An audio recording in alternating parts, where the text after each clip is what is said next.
les retenues à la source et les contributions de l'employeur. Je reprends les principales composantes du salaire brut pour qu'on puisse parler un petit peu des retenues à la source et les contributions que l'employeur doit normalement contribuer sur les salaires, bien sûr.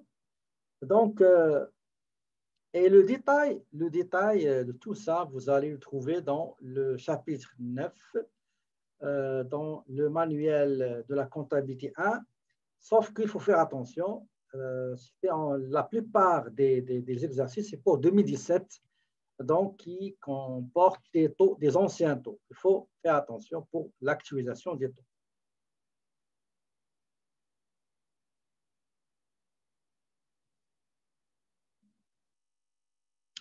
Généralement, quand on embauche quelqu'un, on lui remet deux formulaires. D'accord? Deux formulaires. Un formulaire intitulé T et un référencier TT1 pour le fédéral, Tax Declaration, c'est en anglais, déclaration des crédits d'impôt personnel dans lequel on va le remplir et à la fin, on aura un montant. Ce montant-là va nous indiquer, tout ça on va le voir quand on va pratiquer, il va nous indiquer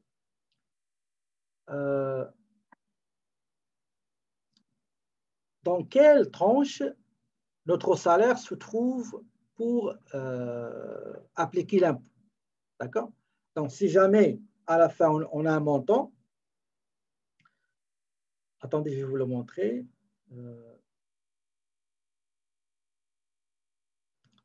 Une seconde, je vais le montrer pour le Québec. Regardez par exemple pour le Québec, c'est un autre formulaire. Quand on termine, on a un montant. Quand on le remplit jusqu'à la fin, on a un montant. Ce montant-là, qui est montant de base, montant de crédit d'impôt personnel de base, si il n'y a aucun montant, la tranche dans laquelle se trouve l'impôt, dans laquelle se trouve l'impôt correspondant à votre salaire, c'est le code 0. Parce qu'au Québec, il y a à peu près les codes, ils sont alphabétiques. 17 codes alphabétiques. OK? Et pour le fédéral, c'est 11, c'est numérique. Nous avons ici alphabétique sauf de 0. Par exemple, si on trouve, par exemple, généralement, ce que font la majorité des entreprises, ils ne se cassent pas la tête, ils laissent le montant par défaut, qui vient par défaut de base, qui est 15 728 pour 2021. Il était en 2020 15 532, je crois. On va dire que le code de la retenue de l'impôt, le code, il est 1 et on va chercher le 1. Juste pour comprendre ça, donnez-moi juste une minute et je vais vous expliquer ça. Ce ne sera pas long, une seconde. Prenons par exemple le fédéral. D'accord? Le fédéral, il y a code numérique. Code 0, 1, 2, 3, etc. À partir de formulaires dont on a parlé tout à l'heure, on va savoir quel est le code de salarié. Admettons le code pour le fédéral, on a trouvé c'est le 3. Qu'est-ce qu'on va faire? Ça, c'est une table d'impôt pour les paies dont la fréquence elle est hebdomadaire, semaine par semaine. Supposons par exemple le salaire brut du salarié et donnez-moi un montant s'il vous plaît, donnez-moi un montant. Comme ça, on va participer ensemble. Donnez-moi un chiffre.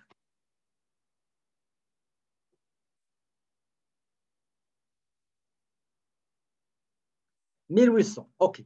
On va prendre 1800. On va chercher, il est où 1800? 1800 par semaine. 1800. OK. Où se trouve 1800? Dans quelle tranche se trouve 1800? Tranche de rémunération. Il se trouve où? Ici. entre 1787 et 1803. D'accord? Donnez-moi un code. Donnez-moi un code, s'il vous plaît. Donnez-moi un code de 0 jusqu'à 10. Donnez-moi un code. 8. OK, on va prendre 8 et 5. D'accord. 8. Donc, 800, il se trouve ici. Quel est l'impôt à prélever, à retenir sur le salaire brut de 1800? Vous m'avez dit 8. Donc, je vais aller chercher 8. Il est là, le 8. D'accord? 8. Ça veut dire que je dois prélever 179,15. Tout à l'heure, quelqu'un m'a dit 5. 5. On va chercher 5. 1800. Et se trouve ici le code 5. Donc, 196,30. D'accord? C'est ça les codes. Donc, les codes vont nous permettre de savoir le montant de l'impôt à prélever sur un salaire brut selon sa position dans les tranches des rémunérations, la première colonne. D'accord?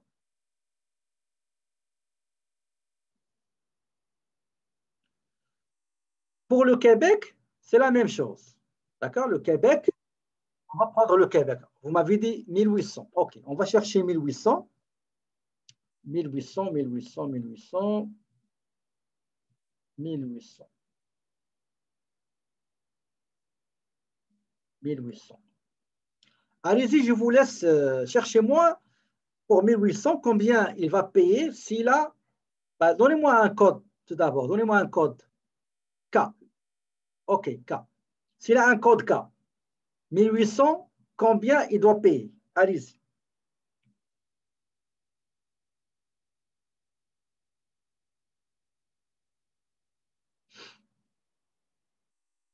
Exactement, exactement, exactement. 5. Pas 5. Donnez-moi un autre code. M. OK, on prend M. Dites-moi maintenant M. M, c'est combien? Exactement, voilà. Voilà. Maintenant, comment on le calcule? Je vais vous montrer comment on le calcule, ce ne sera pas long. Une seconde.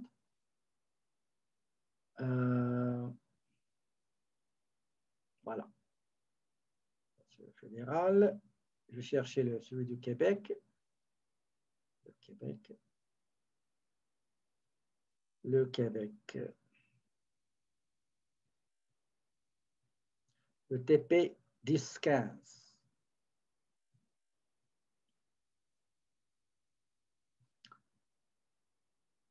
Voilà comment on le calcule. D'accord? Voilà comment on le calcule. Pour le fédéral, on remplit nom de famille. Personnellement, je ne l'ai jamais rempli. Pourquoi? Parce que quand vous ne le remplissez pas, ben le salarié, il aura plus de retour d'impôt. Bien sûr, c'est des crédits d'impôt non remboursables. C'est normal. D'accord? Ça veut dire qu'il va payer plus d'impôts que ce qui est prévu si on remplit toutes les cases. Okay? On met le nom, adresse,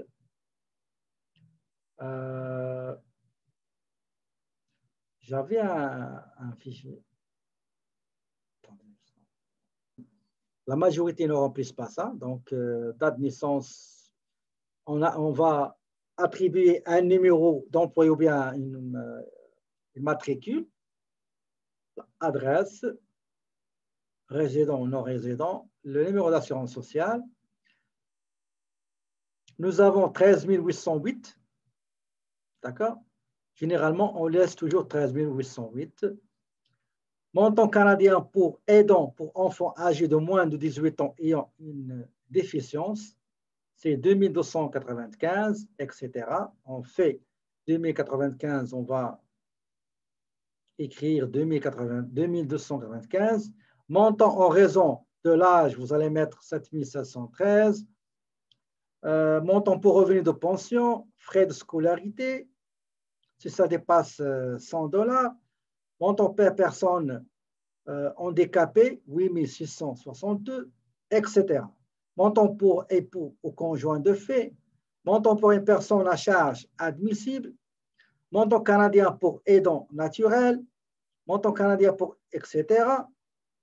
Montant transféré, tout ça, et vous allez voir le total ici.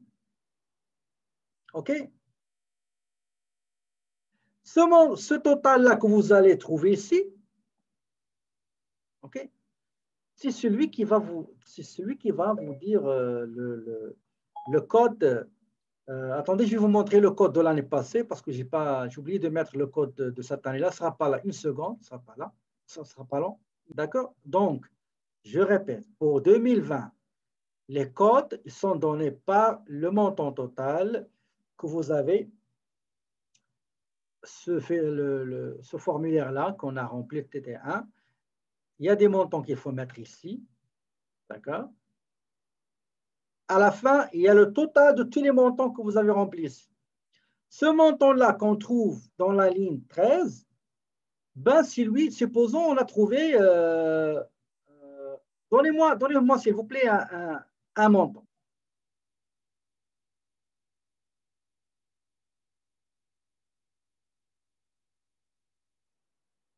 « 20 000 ». OK, on va chercher 20 000. Donc, on va chercher 20 000. 20 000. C'est quoi le code? Ça, c'est 2020. Hein? Donc, la prochaine fois, je vais vous ramener 2021. 20 000, c'est quoi le code qu'on va utiliser? Le code 5. Le code 5, effectivement. Donnez-moi un autre montant, par exemple. Donnez-moi un autre montant. Un autre total du formulaire TD1. 32 000. OK, 32 000. 32 000, c'est quel est le code de 32 000?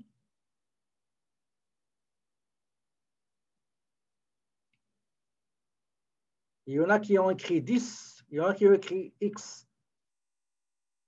C'est 10. Qu'est-ce qu'on va faire? On va aller, par exemple, dans la table, tout à l'heure, on avait dit 1800 par semaine. On cherche 1800,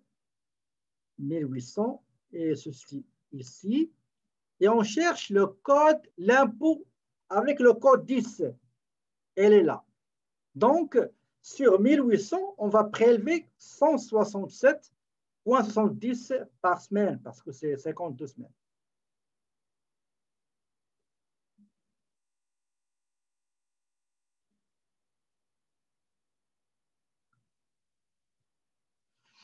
Généralement, le formulaire qu'on remplit, ben, il reste standard.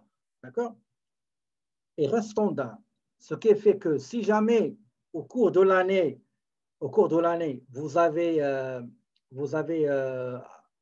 eu des augmentations, etc., ben, ça va rester comme ça. Et vous allez vous rattraper dans les déclarations d'impôts de fin d'année. OK? Juste une seconde, ce ne sera pas long. Je vais vous montrer celui du Québec.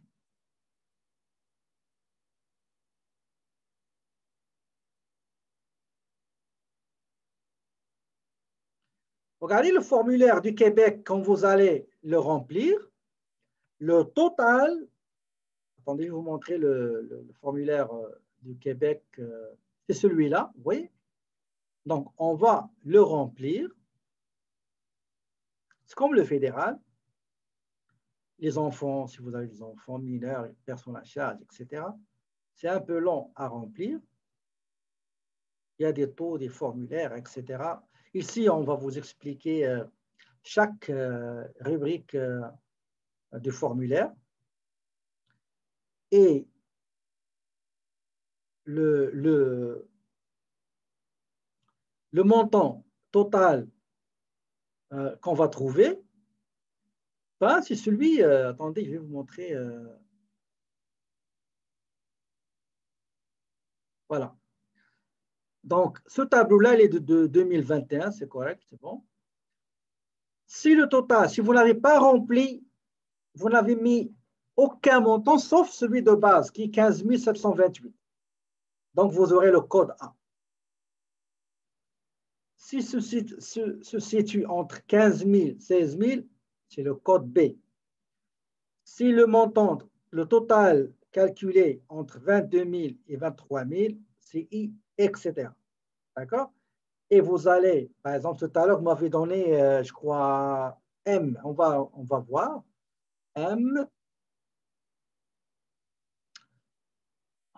M, table des retenues.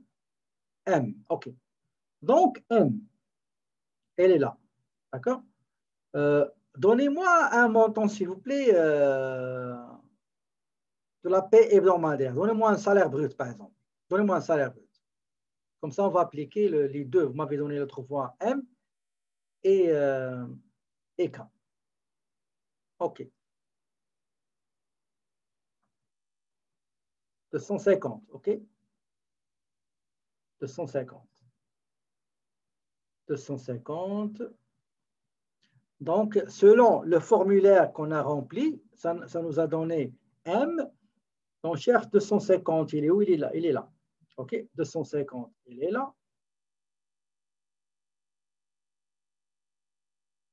M, c'est ça? 0. Il ne paie rien. D'accord? Il ne paie rien.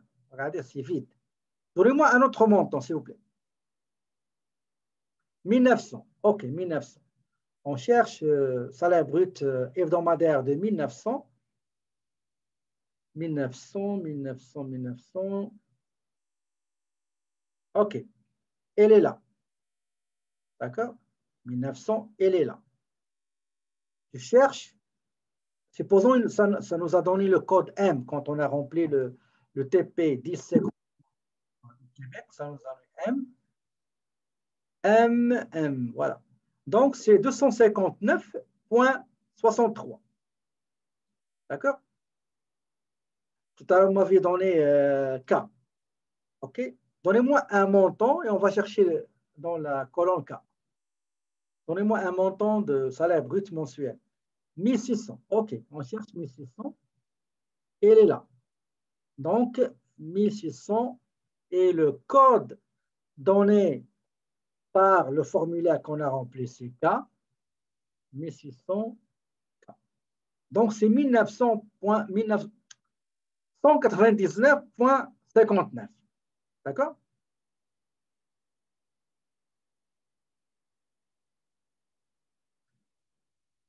C'est ça ce qu'on trouve dans les déclarations d'impôts. Vous vous rappelez de la grille 401 du Québec et l'ancien annexe 1 dans le fédéral.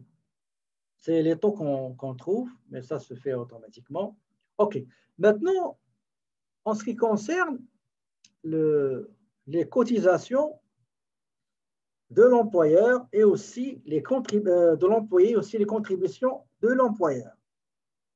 Donc, juste, j'aimerais bien vous expliquer ça avec Excel.